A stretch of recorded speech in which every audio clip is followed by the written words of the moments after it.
ইমাম, মুয়াজ্জিম ও পুরোহিত ভাতা সম্পূর্ণরূপে বন্ধ করে দিলেন বিজেপি সরকার। এছাড়াও আরও কয়েকটি প্রকল্প বন্ধ করা হয়েছে।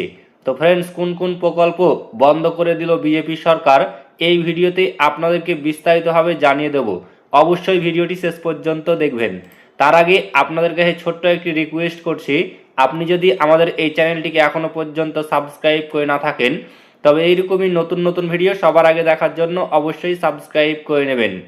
এ মাসেই শেষ, ধর্মের ভিত্তিতে সমস্ত প্রকল্প বন্ধ, মিলবে না ইমাম, মুয়াজ্জিম ও পুরোহিত ভাতা। ধর্মের ভিত্তিতে সমস্ত প্রকল্প বন্ধ করে দিল বিজেপি সরকার। সোমবার মন্ত্রিসভার বৈঠক শেষে ঘোষণা করলেন নারী ও শিশু কল্যাণ মন্ত্রী অগ্নিমিত্রা পাল। তিনি জানিয়েছেন, চলতি মাসে প্রকল্পের আওতায় সহায়তা মিললেও আগামী মাস থেকে তা সম্পূর্ণরূপে বন্ধ।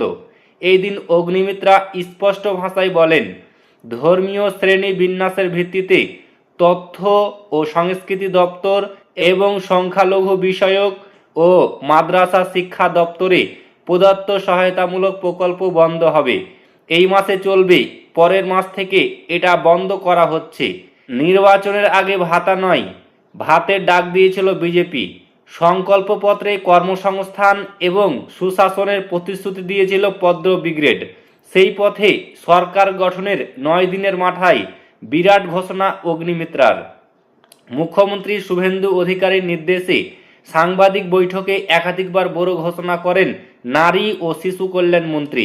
জানিয়ে দেন, ধর্মীয় বিন্যাসের ভিত্তিতে তথ্য ও সংস্কৃতি দপ্তরের এবং সংখ্যালঘু বিষয়ক ও মাদ্রাসা শিক্ষা দপ্তরের প্রদত্ত সহায়তামূলক প্রকল্প বন্ধ হবে। ফলে মনে করা হচ্ছে মমতা আমলে চালু ইমাম, মুয়াজ্জিম ও পুরোহিত ভাতা বন্ধ হচ্ছে। বঙ্গের তৃণমূল জামানায় তোষণের রাজনীতিতে ভাতাকে হাতিয়ার করাই সরব হয়েছিল বিজেপি। রাজ্যের অর্থনীতির শিরদাঁড়া রেইরি সংস্কৃতিতে নুয়ে পড়েছিল বলে সরব তৎকালীন বিরোধী দল। আবার সেই মতো সংস্কারমুখী পদক্ষেপ করে ধর্মের ভিত্তিতে বৈষম্যমূলক প্রকল্প বন্ধ করল বিজেপি সরকার। পূর্বতন রাজ্য সরকারের সামাজিক উন্নয়নমূলক প্রকল্পের অংশ হিসাবে পুরোহিত, মুয়াজ্জিম ও ইমামদের 1500 টাকা করে মাসিক ভাতা দেওয়া হতো। চলতি বছর মার্চে 500 টাকা ইমাম, মুয়াজ্জিম ও পুরোহিত ভাতাদের বাড়িয়ে মাসিক 2000 টাকা করে মমতা বন্দ্যোপাধ্যায় সরকার দিত। তবে এই প্রকল্প ঘিরে বিতর্ক কম হয়নি। মমতা সরকারের বিরুদ্ধে তোষণের রাজনীতির অভিযোগ তুলে বারবার সরব হওয়া বিরোধী শিবির সরকারে আসতেই সেই সমস্ত ধর্মভিত্তিক প্রকল্প বন্ধ করা হলো। তো ফ্রেন্ডস, এই প্রকল্প বন্ধে আপনি কি মনে করেন? আপনার মূল্যবান মতামত আপনি অবশ্যই কমেন্ট বক্সে কমেন্ট করে জানাবেন।